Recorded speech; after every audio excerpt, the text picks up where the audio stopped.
The sky above the kingdom of Ethelgard did not simply darken, it bled. A thick, pulsating crimson stained the clouds, casting long, bruised shadows across the stone foundations of the capital. High above the city, the spire groaned under the pressure of the unnatural wind. Rainbow stood at the very edge of the precipice, her feet planted firmly on the cold, weathered masonry. She watched the horizon, where the light of day was being choked out by an encroaching, unnatural static. Below, the city had gone deathly quiet. No bells rang, no voices rose from the market squares. There was only the rhythmic, low-frequency thrumming that shook the ground, a heartbeat of something massive and restless, hidden within the stone walls of the spire. She did not flinch as a gust of heat swept up from the depths, smelling of ozone and scorched earth.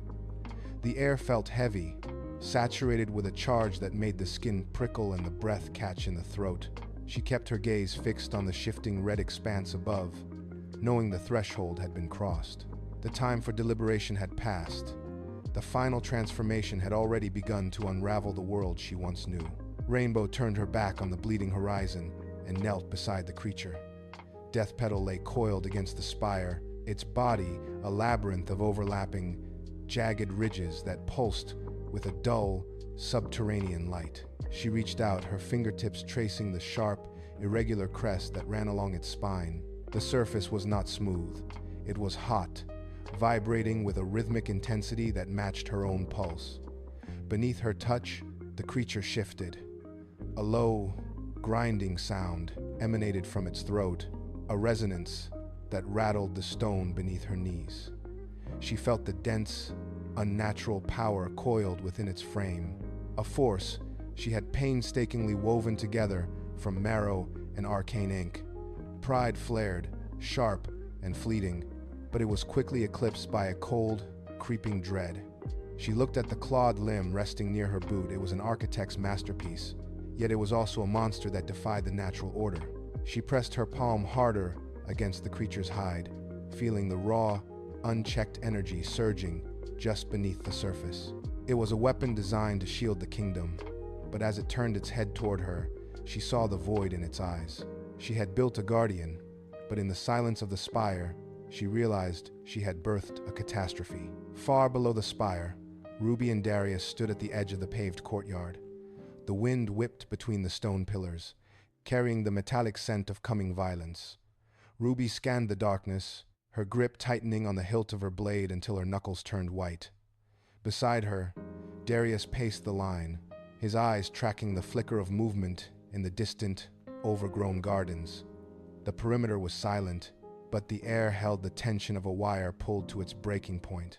Suddenly, a series of low-frequency pulses rippled through the ground, triggering the containment markers along the perimeter. The markers flared a harsh, warning violet. Ruby did not hesitate. She drew her blade in one fluid motion, the metal singing against the air as it caught the dim light. Darius followed suit, stepping into a defensive stance, his weight centered and ready. From the deep shadows beyond the gate, a chorus of guttural chittering grew louder, rhythmic, and hungry.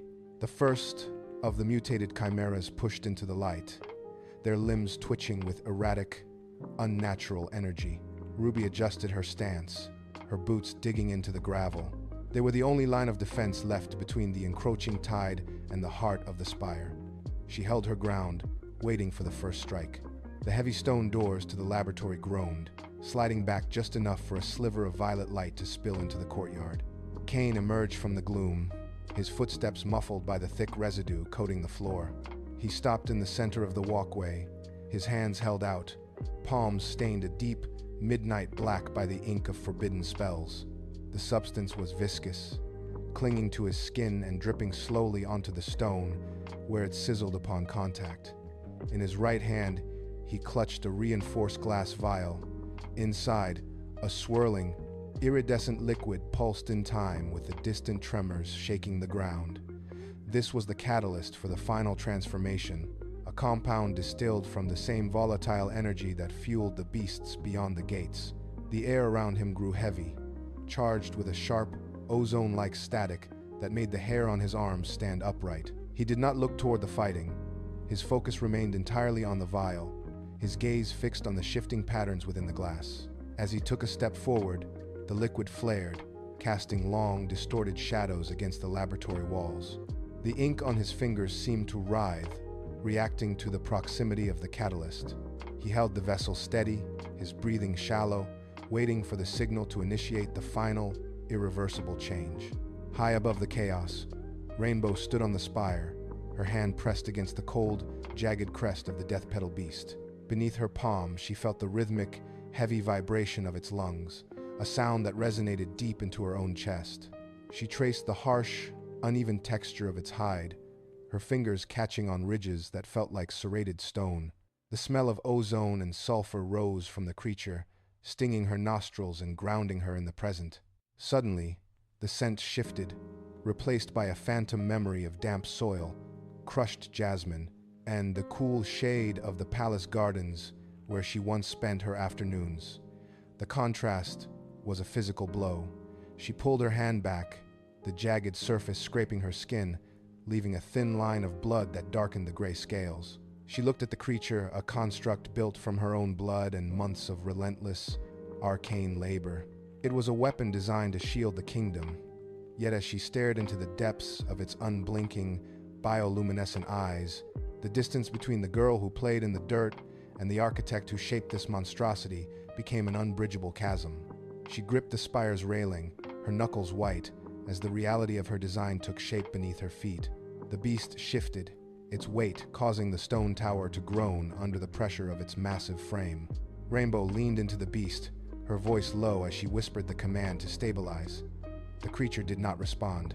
Instead, a ripple of muscle surged across its spine, forcing the spire to sway violently beneath them. She scrambled to maintain her balance, boots sliding against the slick, uneven stone. The beast snapped its jaws at empty air, a sound like grinding granite, and twisted its massive head in the opposite direction of her gesture.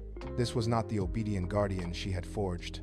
The bioluminescence in its throat flickered, pulsing with an erratic, jagged rhythm that did not align with the laboratory's power source.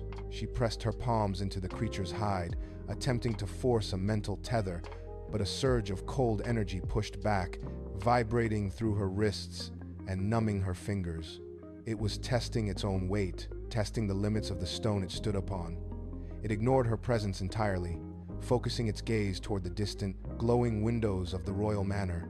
The beast let out a low, guttural vibration that bypassed her ears and rattled the marrow in her bones. She pulled away, watching as a claw tore a jagged fissure into the spire, the stone crumbling into dust under the beast's newfound, predatory impatience. The shield had become a threat. Inside the laboratory, the air turned dense and metallic. Fine copper dust from the workbenches lifted into the air, suspended in a shimmering, invisible lattice.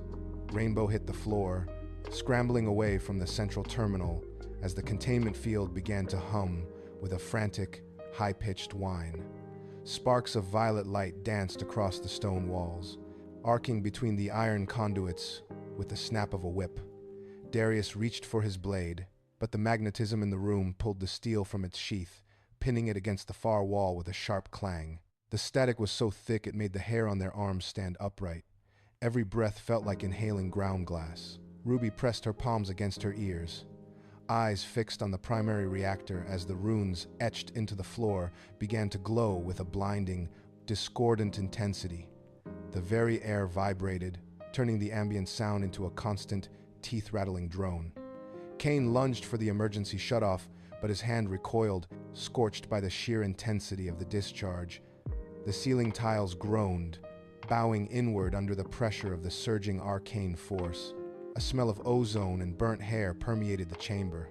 The boundaries of the experiment were collapsing, and the energy they had unleashed was no longer contained by the stone or the spell. Kane retreated into the deepest recess of the laboratory, where the shadows clung to the stone like soot. He reached into a concealed alcove, his fingers brushing against cold, damp masonry until they found the glass vial. He pulled it into the flickering light. His hands were stained dark with the ink of forbidden spells, the residue caked under his nails and streaking his palms. He held the vial up, watching the liquid inside swirl, a viscous, shifting substance that seemed to absorb the dim light around them. Darius stood by the doorway, his jaw tight, his eyes fixed on the vial as if it were a coiled serpent. Ruby did not move. She leaned against a rusted support beam, her breathing shallow and rhythmic. The laboratory had fallen into an unnatural silence, the earlier static replaced by a heavy, suffocating stillness that pressed against the walls. Kane set the vial onto the center table, his movements precise and mechanical. He wiped his hands on a rag, the dark ink smearing into a dull, gray blur. He looked at the others, his expression flat, the lines around his eyes deepened by the weeks of sleepless labor. He reached for the final locking mechanism, his thumb hovering over the release. The room held its breath, waiting for the final intervention that would alter the course of the kingdom forever. The stillness broke. A low, rhythmic thrumming started deep beneath the laboratory floor, vibrating through the soles of their boots. It was not a sound, but a physical force that rattled the marrow of their bones. The stone table holding the vial slid 2 inches to the left, carving deep, jagged furrows into the floor. Rainbow reached out to steady the equipment, but the ground bucked upward. A violent, sickening crack echoed through the chamber as the main support pillar split from base to ceiling. Dust rained down in thick, gray sheets, coating the air so heavily that vision became a blur of grit and shadow. The containment field, which had been holding the volatile energies in check, began to whine at a frequency that made teeth ache. Then, the sound shifted into a high-pitched, glass-shattering scream. The air pressure in the room spiked. With a deafening boom, the containment field disintegrated. A shockwave of raw, displaced force erupted from the center of the room, slamming into the walls and throwing everyone backward. The stone floor beneath them buckled, heaving upward as the foundation gave way to the pressure. Every light in the ceiling flickered once and died, plunging the laboratory into a chaotic, dust-choked darkness. The dust began to settle, but the silence did not return. Instead, a grinding noise tore through the back wall of the laboratory. Large, jagged chunks of stone tumbled inward, clattering across the floor as the masonry gave way. Through the gaping hole, the first of the hounds pushed its head into the chamber. Its skin was not flesh, but a translucent, shifting membrane that rippled like oil on water. Beneath the surface, pulses of raw magical energy surged, glowing with a sickly, rhythmic violet light. The creature stepped through the rubble, its paws leaving glowing, scorched prints on the stone. 3 more followed, their movements jagged and unnatural, as if their limbs were being pulled by invisible, frantic threads. Every time they exhaled, a fine mist of glowing vapor sprayed into the room, sizzling where it touched the ground. They did not growl. They emitted a low, constant hum that vibrated in the air, distorting the light around them. The hounds fanned out, their eyes locked on the team, their bodies vibrating with the unstable power that defied nature. The breach widened as more creatures forced their way through the narrow opening, the stone frame splintering under the pressure of their unnatural mass. The laboratory was no longer a place of science, but a cage for the encroaching swarm. The hounds did not hesitate. They lunged, their bodies blurred by the intense, fluctuating magical fields they generated. As they cleared the rubble, the air in the room grew heavy, thick with the smell of ozone and burnt stone. A torrent of raw energy poured from their maws, splashing against the walls and causing the very masonry to melt into a glowing, viscous sludge. The floor beneath the team began to buckle and liquefy, the stone turning soft and unstable under the weight of the encroaching power.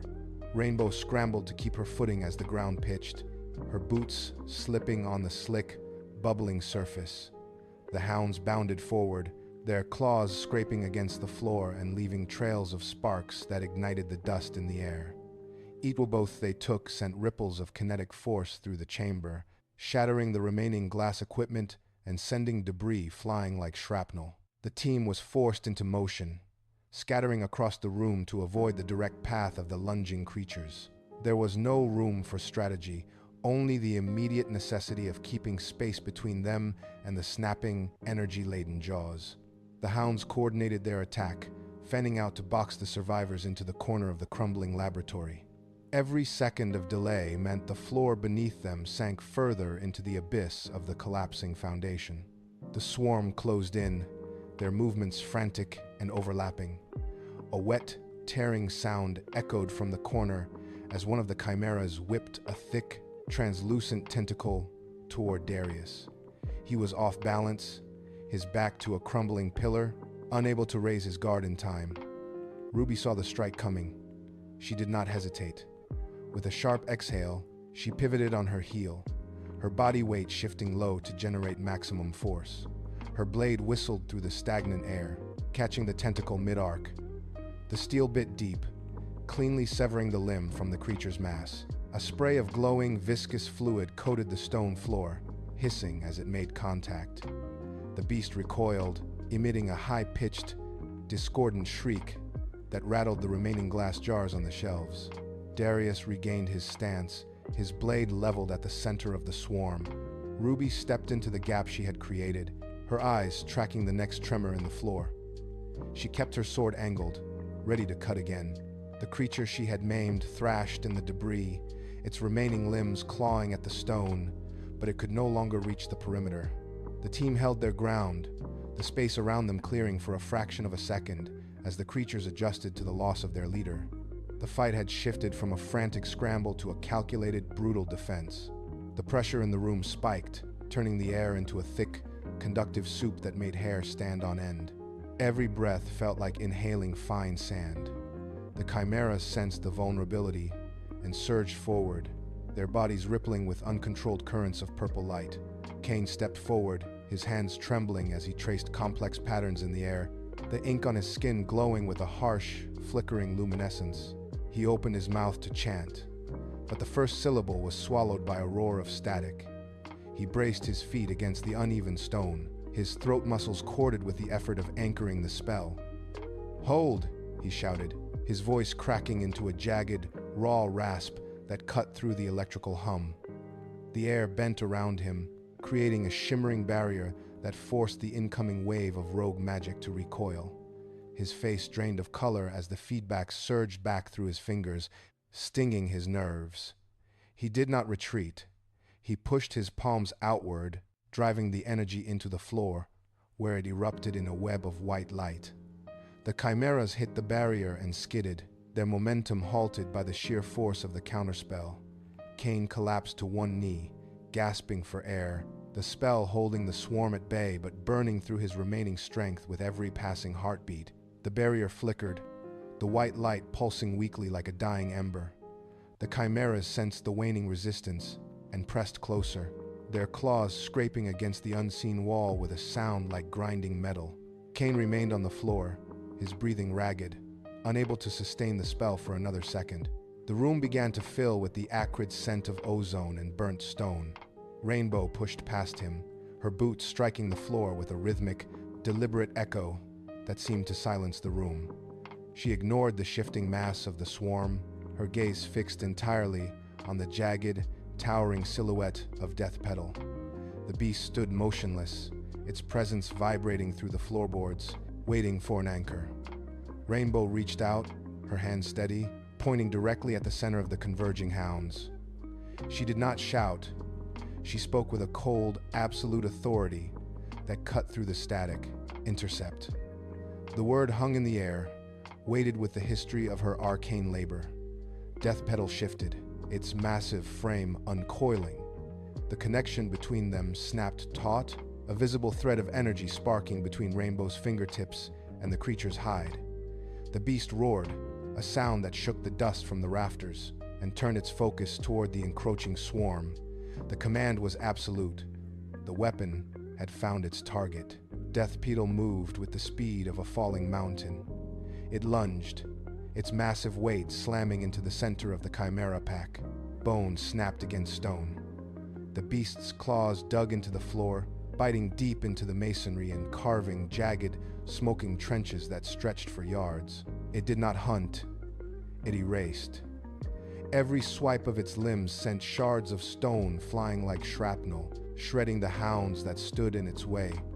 The floor groaned under the sheer impact, spiderweb cracks spreading outward from the beast's grip.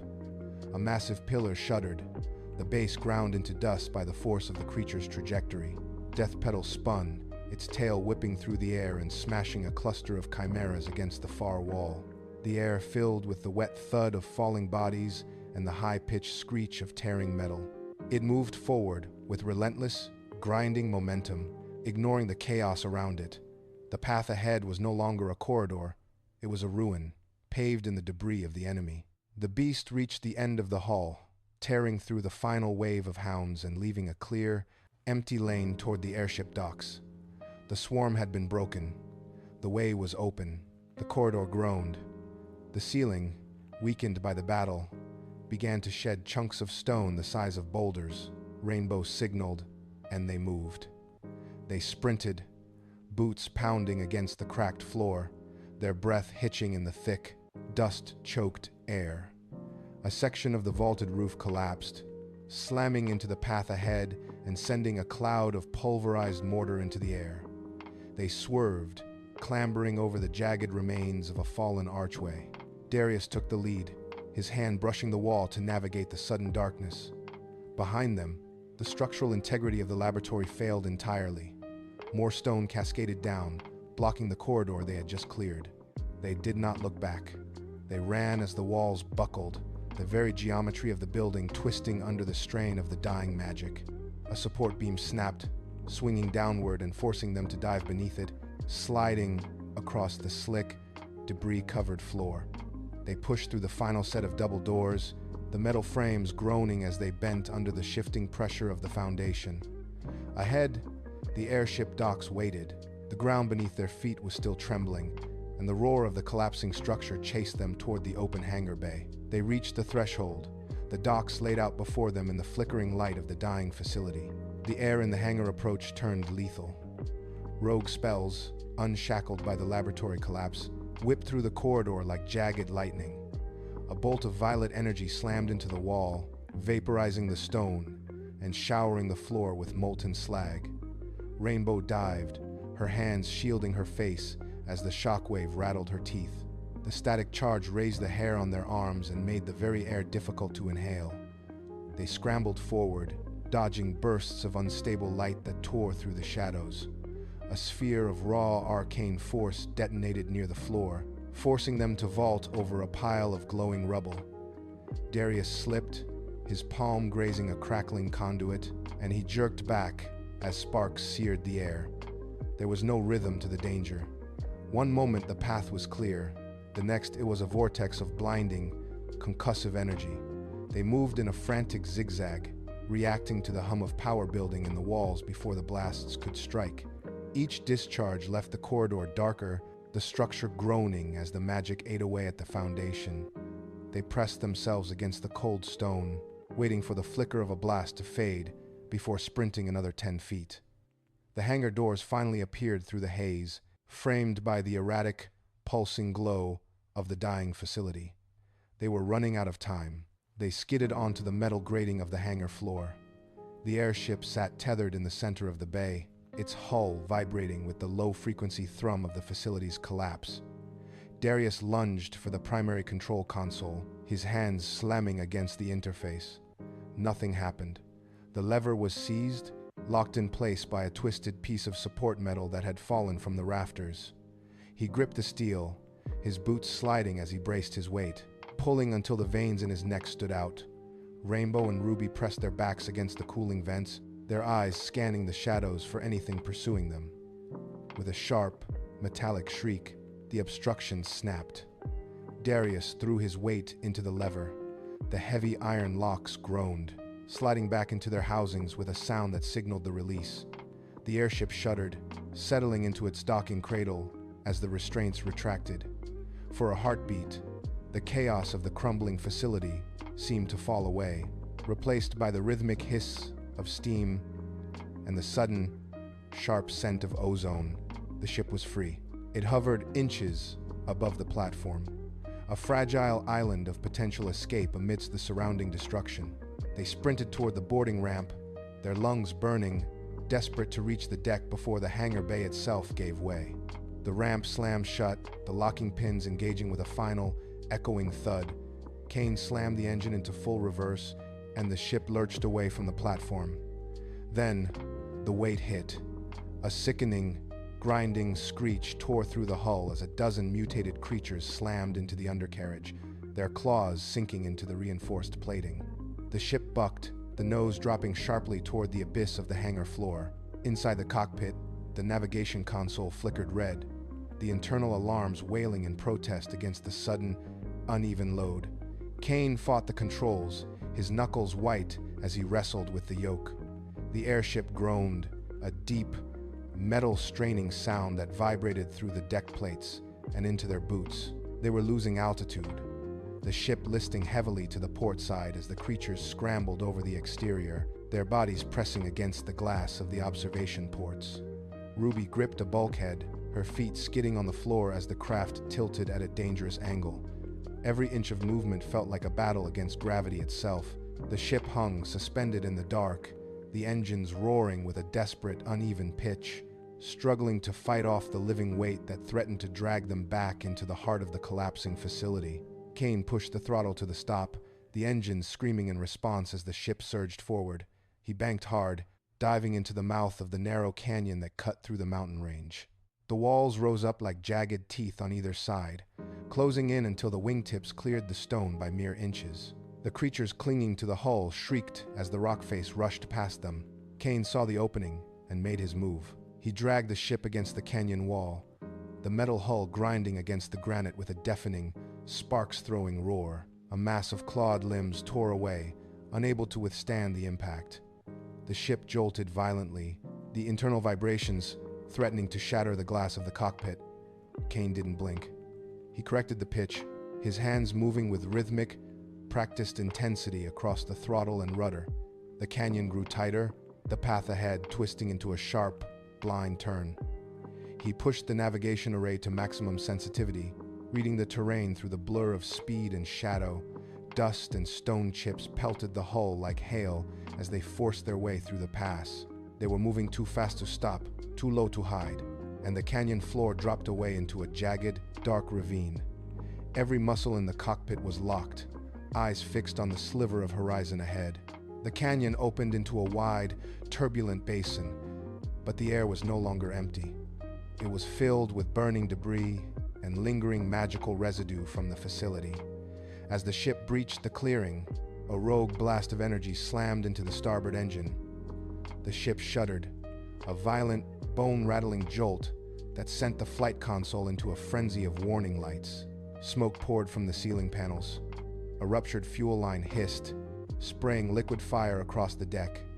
Ruby lunged for the emergency shutoff, her hands moving with frantic precision to clamp the line before the flame could reach the main tank.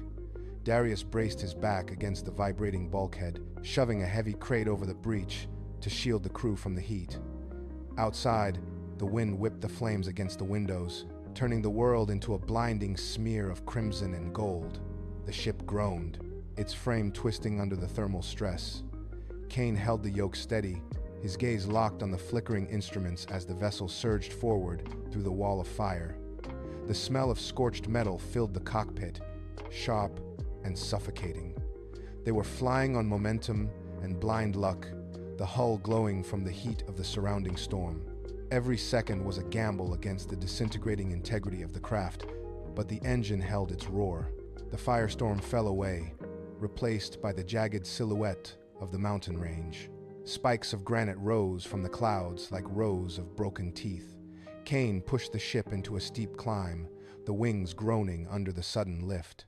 A final cluster of mutated chimeras latched onto the rear stabilizers, their weight dragging the tail downward toward the canyon floor.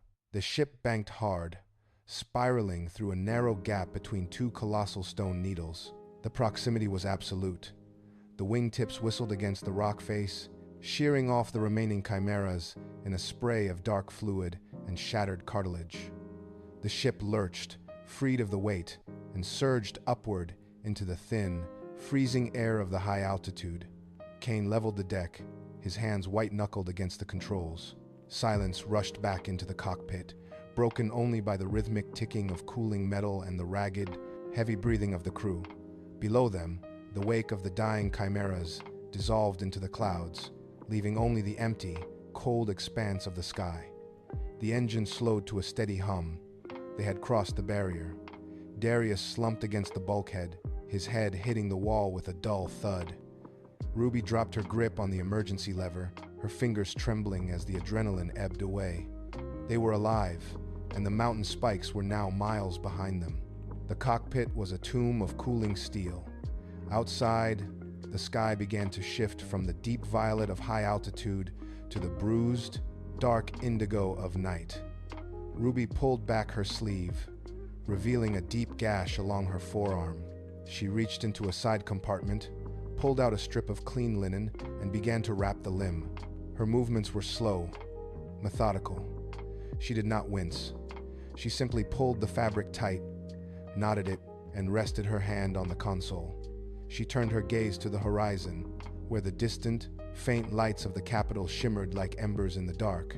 Beside her, Darius sat motionless, his chest rising and falling in a rhythmic, shallow cadence. The only sound in the vessel was the soft, persistent hum of the navigational array and the occasional ping of cooling metal. Kane remained hunched over the throttle, his eyes scanning the empty clouds. The air in the cabin felt thin, stripped of the static energy that had defined their escape. They were moving toward the seat of their failure, yet none of them spoke. The silence was not a reprieve. It was a heavy, suffocating weight that filled every corner of the small space. Ruby watched the horizon, her jaw set, her eyes reflecting the cold, distant stars as they drifted toward the city gates. Rainbow shifted her gaze from the instrument panel to the darkened cockpit glass. Her own face stared back, distorted by the curvature of the viewport. She leaned closer, her breath fogging the surface. In the dim light, the reflection seemed to pulse. A shadow moved behind her eyes, a faint, rhythmic flickering that mimicked the erratic heartbeat of the creature she had forged. She watched the motion, her pupils dilating as she tracked the phantom movement. It was not a trick of the light. She reached out, her fingertips pressing against the cold pane, tracing the faint outline of her own jaw. Beneath her skin, the memory of arcane formulas and blood rituals felt like a physical weight, pulling her head down. She looked past her reflection, through the glass, toward the vast, dark expanse of the landscape. There, the flickering shadow manifested again in the glass, superimposed over the distant city lights. It was a fragment of the laboratory, a ghost of her own design that refused to stay buried. She pulled her hand back, her palm flat against the glass, feeling the vibration of the engine beneath her fingertips. She did not look away. She stared until the shadow and her own reflection became one, recognizing the architect in the glass as the source of the destruction below. The capital approached not as a beacon, but as a cluster of dying embers in the vast dark. The airship dipped its nose, the engines coughing as they entered the heavy, stagnant air of the lowlands. Kane shoved the throttle forward, but the vessel bucked, metal groaning in protest against the sudden shift in altitude. A pocket of turbulence caught the rear stabilizer, sending a violent jolt through the frame that threw the crew against their restraints. The ship banked hard, skimming the rooftops of the outer district before the landing struts finally slammed into the cobblestones of the central courtyard. The impact echoed against the surrounding stone walls, a sharp, jarring sound that cut through the night. Dust billowed up, swirling in the faint glow of the ship's remaining navigation lights. Then, the engines sputtered and died. A thin trail of smoke curled from the exhaust ports, dissipating into the cold, still air. The vibration that had defined their flight ceased, replaced by a silence so absolute it felt heavy. The main hatch hissed, the seal breaking with a rhythmic, metallic click. Outside, the city was dark, the streets abandoned. The journey of violence had ended, leaving them standing in the heart of the capital, waiting for the weight of their return to settle. The ramp groaned as Rainbow stepped onto the solid stone of the courtyard. The air felt thin and biting, a sharp contrast to the heated, metallic scent of the airship cabin. She did not wait for the others. She turned her back on the cooling engine and started toward the royal manor. Her boots crunched on the loose gravel, a sharp, rhythmic sound that cut through the absolute stillness of the night. Each step was deliberate. She kept her eyes fixed on the towering iron gates ahead, refusing to look at the shadows of the guards watching from the periphery. The weight of her own history pressed into her shoulders, but she did not break her stride. She reached the gravel path that wound through the manicured hedges, the ground uneven beneath her feet. She paused for a single heartbeat, the silence of the manor grounds pressing in from all sides, and then she moved again. The gravel shifted, scattering under her weight as she closed the distance. The manor loomed, its windows dark and cold. She reached the heavy iron latch of the main gate, her hand hovering inches from the cold metal. She took one final, steadying breath, the grit of the path still clinging to her soles, and pushed the gate open. The courtyard was bathed in the pale, sickly light of a dying moon. Nadish stood near the central fountain, her back rigid, her hands pressed flat against the stone rim. She did not turn as the gate clicked shut. Her chin was lifted, eyes fixed on the dark expanse of the sky rather than the sister standing 10 paces away. Every muscle in her frame was coiled, a physical manifestation of years spent waiting for this exact moment of return. Rainbow stopped. She waited for a greeting, for a shout, or for the guards to move, but none came. Natish finally pivoted, her movements sharp and jagged. Her jaw was set so tightly that the tendons in her neck stood out like cords. She looked at Rainbow not with surprise, but with a cold, hollow recognition that refused to soften. She took a single, measured step forward, her boot scraping against the stone. She did not speak. The space between them filled with the heavy, suffocating pressure of a decade of silence. Nadish scanned the courtyard, her nostrils flaring with each shallow breath, her expression a locked door. She held her ground, a sentinel of old grievances, forcing the weight of the past to rest entirely on the woman who had walked through the gate. Rainbow broke the stalemate. She did not reach for a weapon, nor did she raise her hands in defense. Instead, she moved her hand to the side, gripping the heavy, ornate staff of authority that had hung at her side throughout the journey. The metal was cold, biting into her palm as she pulled it free. The movement was slow, deliberate, and entirely devoid of threat. She watched Natish, then shifted her weight forward. Her knees hit the gravel with a dull, heavy thud. She leaned over, her back bending as she lowered her center of gravity until she was kneeling on the uneven ground. She extended her arms, presenting the staff. With a final, controlled motion, she let the artifact slide from her fingers. It clattered against the stone tiles at Nadish's feet, the sound echoing sharply against the surrounding manor walls. The staff lay there, a bar of dark metal separating the two women. Rainbow kept her head bowed, her hands resting empty on her thighs. She did not look up. She remained in the dirt, her posture collapsed, leaving the symbol of her former power abandoned in the dust. The silence returned, thicker than before, but the tension had shifted. The threat was gone, replaced by the heavy, undeniable reality of her surrender. Rainbow stayed on the ground, her breathing shallow and rhythmic. The faint, violet glow that had clung to her fingertips since the lab finally flickered and died. It did not vanish instantly, but receded like a tide, pulling back into her skin until her hands were plain, pale, and unadorned. She let out a long, shuddering breath, her shoulders sagging as the unnatural tension left her frame. Slowly, she looked up, her gaze steady. She reached out, her fingers trembling slightly as they closed the distance between them. Natish did not pull away. Rainbow took her sister's hand, her own palm rough and calloused against the cool, smooth skin of the other woman. The contact was jarring. There was no static, no hum of arcane energy, only the steady, quiet heat of living blood. Rainbow squeezed her hand, a firm, grounding pressure that held the connection tight. She did not release her grip. The air in the courtyard seemed to lose its sharp, metallic edge, settling into the stillness of a late autumn evening.